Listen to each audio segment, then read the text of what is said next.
Um avião soviético de grande sucesso. Nesse vídeo, você vai conhecer a história do Tupolev Tu-154. Fala pessoal do Aero, tudo bem? Esse é mais um vídeo que eu tô fazendo em parceria com meu amigo Gianfranco Betting, o Panda. Ele tem esse livro aqui, o Trijatos, que inclusive a gente já fez uma conversa falando desse livro, né, dos trijatos de uma maneira geral. E um dos trijatos que tem nesse livro é o Tupolev 154. Então, se você quiser conhecer todos os trijatos, além do vídeo que a gente fez junto que tá aqui que você pode assistir, você pode adquirir esse livro na loja da Céu Azul. O link tá aqui na descrição. Então, toda a história que eu vou contar aqui saiu desse livro e você pode vê-la com mais detalhes adquirindo ele.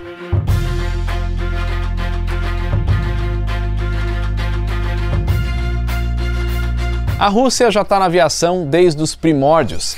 Antes até da União Soviética existir. No início do século XX, muitas empresas de fabricação de aviões foram criadas naquela região, e muitas delas vieram da iniciativa privada e foram comandadas por engenheiros com muito talento e com espírito empreendedor. Imagina querer fazer aviões ainda na época que isso estava começando. E como era tradição, essas empresas levavam o nome do seu fundador. Foi exatamente o que aconteceu com a Tupolev. O seu fundador foi o Andrei Tupolev, e essa empresa foi fundada um pouquinho antes da União Soviética começar, em 1922. No começo, o objetivo da Tupolev era estudar o desenvolvimento de aviões feitos de metal, o que era uma coisa bem ousada naquela época, onde a maioria dos aviões eram feitos de madeira e revestido por tela. Mas além disso, a Tupolev também se concentrou no desenvolvimento de aviões de grande porte, principalmente bombardeiros. E quando a Segunda Guerra Mundial começou, a Tupolev já tinha o know-how para construir grandes bombardeiros para atuar na guerra. Então, o papel dessa empresa foi de grande importância na União Soviética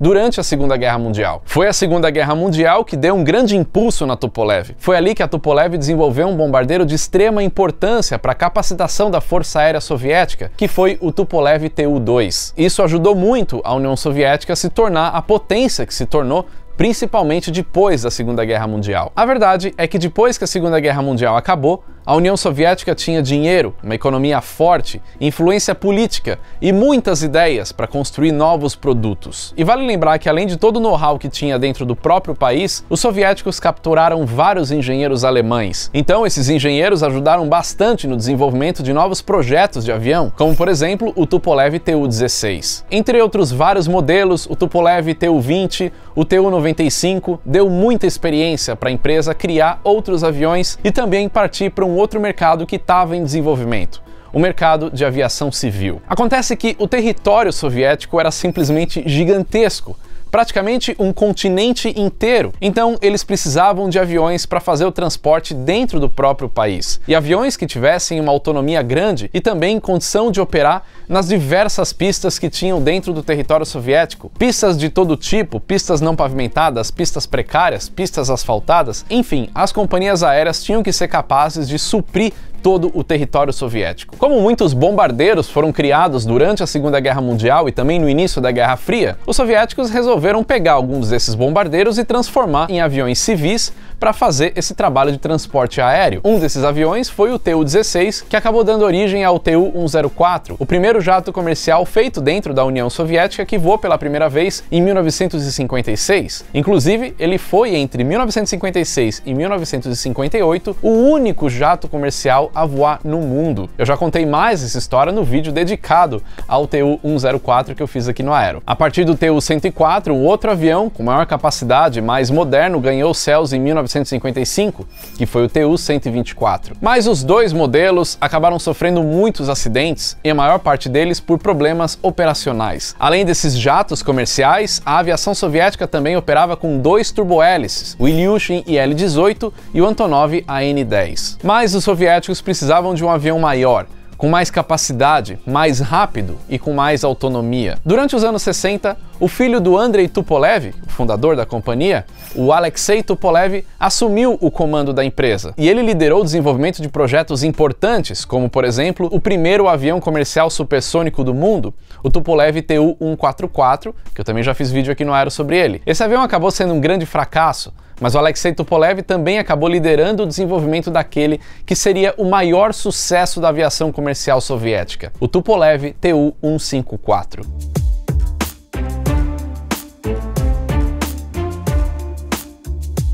A gente pode dizer com toda certeza que o Tu-154 representou para o bloco soviético a mesma coisa que o Boeing 737 representou na aviação civil ocidental. Esse foi o único avião de grande porte produzido em série que passou de 1000 unidades construídas. Ele foi responsável por transportar quase metade de todos os passageiros da União Soviética entre os anos 60 e os anos 2000. Só para você ter uma ideia, esse avião sozinho transportou 68 milhões dos 138 milhões de passageiros que voaram naquela região. O objetivo de construir o Tu-154 era substituir os antigos aviões Tu-104, Tu-124 e também os turbohélices, o Ilyushin Il-18 e o Antonov AN-10. A companhia aérea estatal, a Aeroflot, que era inclusive a maior companhia aérea do mundo naquela época, tinha um problema com esses aviões, porque era uma frota muito diversificada. Os aviões faziam praticamente a mesma coisa, mas como eram de empresas diferentes, um era Ilyushin, outro Antonov, o outro Tupolev, eles precisavam ter para cada avião uma equipe de manutenção, uma equipe de pilotos, uma equipe de treinamento, e isso era muito caro. Então eles pensaram em unificar essa frota, tendo um avião que pudesse fazer aquilo que todos os outros aviões faziam. Foi aí que essa empresa aérea apresentou alguns atributos que uma nova aeronave precisava trazer para poder suprir essa necessidade da Aeroflot. Características como capacidade de carga, 18 toneladas, por exemplo, a autonomia entre 3.000 e 7.000 km, velocidade de 900 km por hora e também a capacidade de operar em pistas de até 2.600 metros e a capacidade de pousar em pistas despreparadas. Muita gente atribui as características do trijato, o Tu-154, com os aviões ocidentais, o Boeing 727 ou o Hawker Siddeley Trident. Mas apesar dessa característica de ser um trijato, o Tupolev Tu-154 foi totalmente desenvolvido dentro da União Soviética pelos engenheiros da empresa que já tinham um vasto conhecimento aeronáutico. A ideia inicial do projeto era aproveitar a base do Tu-104 para fazer outros dois aviões, o Tu-134, que era um avião menor com 2 motores na cauda, e também o Tu-154. O avião era grande, mas colocar 4 motores na cauda, como aconteceu com o Ilyushin e Il-62, seria muita coisa. Só que com a disposição de novos motores que tinha naquela época, motores mais potentes, eles conseguiram fazer o projeto colocando só 3 motores. Isso seria suficiente para esse novo avião. Mas essa ideia de aproveitar o Tu-104 para fazer esse novo avião traria vários problemas. Então a solução foi desenvolver um novo avião totalmente do zero. O Tu-154 foi desenvolvido para ser um avião de médio alcance, com média capacidade e que cumpriu muito bem o seu papel por décadas na União Soviética. Os primeiros desenhos começaram a ser feitos ainda no início dos anos 60 pelo projetista Sergei Yeager, mas a partir de 1964, época que eles tomaram a decisão de criar um projeto totalmente novo e não mais derivado do Tu-104, o engenheiro Dmitry Markov assumiu o comando desse projeto. E conforme isso foi avançando, eles começaram a entender melhor o que seria esse novo avião. Na cabine, 4 tripulantes. Um piloto, um copiloto, um engenheiro de voo e um navegador. Mas com o diferencial de não ter mais aquele nariz de vidro, que eu já fiz vídeo aqui no Aero explicando o que é, que era uma característica que tinha em aviões mais antigos, como o Tu-104 e o Tu-124. Também o Ilyushin Il-76 tem essa característica, quer dizer, é um local onde ia o navegador para ter uma visão melhor para fazer a navegação do voo. No novo avião Tu-154, aquele espaço foi substituído por um radar e o navegador passou a ocupar a parte interna do cockpit junto com os outros pilotos, mas não era em todos os voos que era necessário um navegador. Outra característica marcante do 154 é o trem de pouso, porque apesar de não ser um avião grande como um Boeing 777, por exemplo, o trem de pouso é bem robusto. O trem de pouso principal é composto por 12 rodas e o de nariz com mais 2 rodas, então são 14 rodas no total. E os pneus são de baixa pressão, e o objetivo de tanta roda e pneus de baixa pressão é para operar em pistas mais despreparadas que tinham na União Soviética naquela época. Ou seja, pista de terra, de grama, até pista de pedra e também operar no gelo. O objetivo era construir um avião que pudesse operar em lugares que nenhuma outra aeronave daquela categoria poderia operar. E assim como o trem de pouso, a estrutura do avião foi construída para suportar esse tipo de operação mais agressiva. As asas do Tu-154 são enflechadas e com o diedro negativo. O diedro é esse ângulo aqui das asas em relação à fuselagem, né? Esse ângulo aqui. Se a gente pegar esse MD-11, que tem a mesma característica da maioria dos aviões comerciais comerciais, o diedro é positivo, ou seja, a asa é para cima. No caso do Tu-154, o diedro é negativo, a asa para baixo. Eu já fiz um vídeo aqui no Aero explicando qual que é essa diferença, por que tem isso. O diedro negativo deixa o avião mais instável, mas ao mesmo tempo ele previne que esse avião entre no chamado Dutch Roll, que é uma perda de controle lateral que deixa o avião bem instável. O avião foi inicialmente equipado com 3 motores Kuznetsov KN-8 de 20.950 libras de empuxo cada um. E o motor do meio, diferente do MD-11, que ele tem a entrada de ar aqui e a saída já linear, o Tu-154 é igual ao Boeing 727 ou o Lockheed 1011 TriStar, que tem um duto em S, né? Dá pra ver nessas imagens aí. Esses motores consumiam bastante combustível e faziam muito barulho, mas isso naquela época não era uma grande preocupação. E esse grande ruído foi um dos fatores que determinou o posicionamento dos motores na cauda, porque isso faz com que a cabine de passageiros seja um pouco mais silenciosa. Os motores estão longe, estão lá atrás, se a gente comparar com motores nas asas dos aviões. Outras características positivas de motores na cauda são as asas, né? Elas ficam mais limpas, aerodinamicamente fica melhor, e também no caso da pane de um dos motores, o avião não vai sofrer aquele momento, né? Aquela curva lateral por conta de um dos motores ter parado de funcionar. Então eles juntaram todas essas vantagens e também o fato de outros aviões estarem sendo feitos dessa forma, como o Boeing 727 e também o Trident, né? E por que não fazer um avião com essas mesmas características na União Soviética para aproveitar as vantagens de 3 motores na cauda. Em uma classe única, com fileiras de 3 poltronas, corredor e mais 3 poltronas, esse avião tinha a capacidade de carregar até 180 passageiros, o que na década de 60 era muita coisa. A verdade é que o avião era moderno, era promissor e era tudo que a Aeroflot precisava para incorporar a sua frota. O desenvolvimento oficial do Tupolev Tu-154 começou em 1965. Até 1968, 2 protótipos foram construídos, um para testes estáticos e o outro para testes em voo. E o primeiro voo foi feito em outubro de 1968.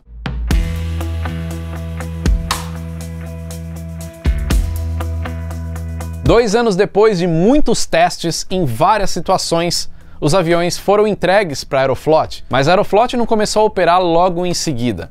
A operação começou em 1971, mas ainda em fase de testes, carregando carga e também correspondências. A Aeroflot começou a transportar passageiros com o Tu-154 a partir de fevereiro de 1972. E é claro que, se tratando de um avião moderno, com novas tecnologias, muito capaz, com grande autonomia, podendo levar aí 180 passageiros, não demorou muito para que o Tu-154 tomasse de vez o lugar dos Ilyushin IL-18, do Antonov AN-10 e dos antigos jatos Tu-104 e Tu-124. É claro que esses aviões ainda continuaram operando por um tempo, principalmente o Ilyushin IL-18, que é um turbohélice que cumpriu muito bem o seu papel dentro da União Soviética, mas o Tu-154 passou a ser o avião da vez. E operar esse avião não foi algo particular da Aeroflot. Todos os países da cortina de ferro passaram a operar esse avião, com exceção da Iugoslávia, que já operava aviões ocidentais, e isso acabou não mudando. Mas várias versões desse avião foram criadas. A primeira delas foi o Tu-154, a versão básica, que começou os voos. Mas logo depois, a partir de 1974, uma nova versão, a Tu-154A, veio com algumas melhorias. Com isso, o peso máximo de decolagem desse avião passou para 94 toneladas. Só que depois de alguns anos de operação desse avião, foi constatado um problema estrutural, apresentando rachaduras nas asas. Por conta disso, eles fizeram uma nova versão em 1975, que foi a Tu-154B. Essa versão recebeu reforços estruturais nas asas, aumentou os tanques de combustível para aumentar a autonomia, e tudo isso fez com que o peso máximo de decolagem chegasse a 98 toneladas. Depois, a pedido da Aeroflot, 2 versões foram desenvolvidas especialmente para atender essa companhia. Foi a Tu-154B1 e a Tu-154B2, aumentando a capacidade de passageiros. A B1 era capaz de transportar 160 passageiros, foi também modificada a aviônica no painel, colocaram sistemas mais modernos e o sistema de ar-condicionado também foi atualizado. Já a B2, aí sim tinha a capacidade de carregar até 180 passageiros. Depois veio a Tu-154S, uma versão cargueira, e a mais importante e aperfeiçoada de todas, a Tu-154M. Várias modificações foram feitas nesse avião inclusive a troca dos motores. A partir dessa versão foram usados os motores Soloviev D-30. Esse avião fez o seu primeiro voo em 1982 e entrou em operação em 1984. Os motores D-30 traziam mais potência e menos consumo de combustível e também menos emissão de ruído. Além disso, outras modificações aerodinâmicas foram feitas, também nas superfícies de controle e nos flaps, e o peso máximo de decolagem dessa versão era de 104 toneladas. Depois veio a versão TU-154M100, que trouxe uma atualização de aviônicos, colocando aviônicos ocidentais, com o FMS, que é o computador de voo, também o EGPWS e o TCAS, que é aquele sistema que identifica quando aeronaves estão próximas. E ainda teve uma outra versão, a TU-154M-LK1, que foi usada no treinamento dos cosmonautas que operaram no ônibus espacial Buran. Desse avião ainda veio o TU-155 e o TU-156, com motores movidos a hidrogênio e gás natural. O TU-155 fez o primeiro voo em 1988, mas o TU-156 acabou não passando da fase de protótipo, porque lembrando, né, que no final dos anos 80 e início dos anos 90, a União Soviética já estava próxima do fim, então não tinha mais verba disponível para fazer um novo projeto como esse. Mais de 1000 unidades do TU-154 foram construídas. Ao todo foram 17 companhias aéreas que receberam um avião novo da fábrica. Empresas aéreas da Polônia, Bulgária, Romênia, Hungria foram responsáveis por levar esse avião em operação até a virada do milênio, quando eles gradativamente começaram a ser substituídos por aviões com mais tecnologias feitos no Ocidente, feitos pela Airbus e também pela Boeing. A verdade é que o fim da União Soviética em 1991 trouxe um grande impacto para a economia e atingiu diretamente os fabricantes de aviões daquele país. Os países que faziam parte do bloco soviético podiam finalmente comprar aviões de outros lugares, não só os fabricados lá dentro, mas também aviões da Boeing e da Airbus, e a partir dos anos 90, todos os países da região começaram a fazer isso. Mas mesmo assim, o TU-154 teve uma longa sobrevida. A Aeroflot, por exemplo, acabou se desmembrando em várias outras companhias aéreas de menor porte, e essas companhias herdaram os TU-154 que eram da Aeroflot. Outras companhias aéreas, não só dentro da Rússia, mas também dos outros países que faziam parte do bloco soviético, acabaram sendo criadas. Isso fez com que a demanda de um avião como o TU-154 crescesse demais, e essas novas companhias aéreas das novas nações que foram criadas depois do fim da União Soviética acabaram usando bastante esse avião. Essas condições geopolíticas fizeram com que a linha de produção do TU-154 continuasse funcionando até 2013, e o último avião entregue foi para o Departamento de Defesa da Rússia. No final das contas, o que acabou determinando o fim do TU-154 foi a sua obsolescência. Acontece que, como ele era um avião antigo já dos anos 60, ele acabou sofrendo por conta do alto nível de ruído, o alto consumo de combustível e as emissões de CO2. Novos padrões de controle de emissões foram estabelecidos e o TU-154 não se encaixava em nenhum deles. Só a versão TU-154M poderia receber um kit de redução de ruído. Por conta disso, as versões mais antigas do TU-154 ficaram da noite para o dia obsoletas e não podiam mais voar nessa região. Mas eles ainda ganharam um mercado extra, porque países que não tinham essas restrições, como alguns países da Ásia, países do Oriente Médio e também no norte da África, adquiriram o TU-154 com um preço bem baixo, criando um novo mercado para esse avião. A gente sabe que os aviões soviéticos têm uma má fama, principalmente na questão de segurança, e aviões da Tupolev acabam carregando essa má fama também. Então muita gente associa o nome Tupolev em um avião perigoso, mas na verdade não é bem assim. Aviões da Tupolev são muito bons e o TU-154 é um excelente avião. Ele sim se envolveu em vários acidentes aéreos. Foram mais de 100 acidentes e incidentes graves.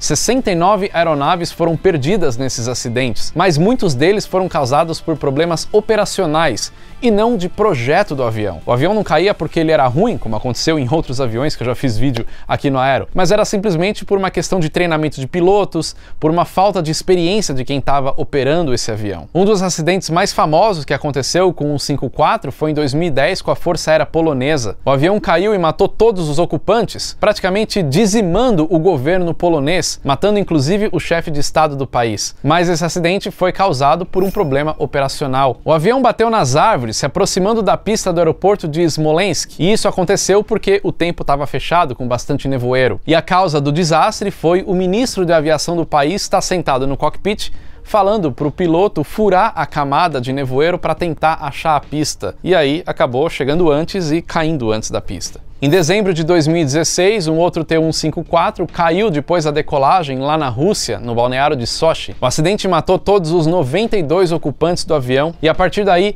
as autoridades aeronáuticas russas proibiram o Tu-154 de sobrevoar o país por um período. Apesar dessas tragédias, vários órgãos ocidentais independentes classificaram o Tu-154 com um índice de segurança igual ou até superior que outros aviões fabricados no Ocidente, aviões até da Boeing e também da Airbus. A verdade é que o Tupolev Tu-154 foi o avião mais importante, mais popular e o mais bem-sucedido construído dentro da União Soviética.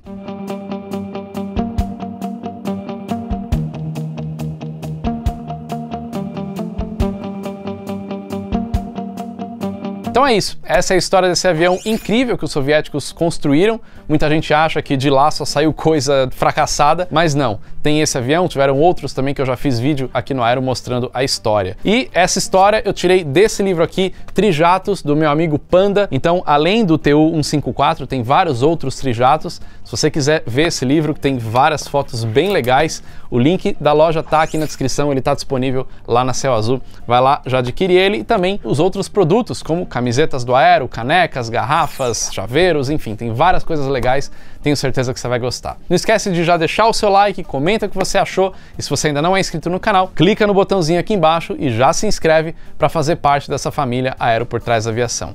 É isso aí então, valeu e até o próximo vídeo.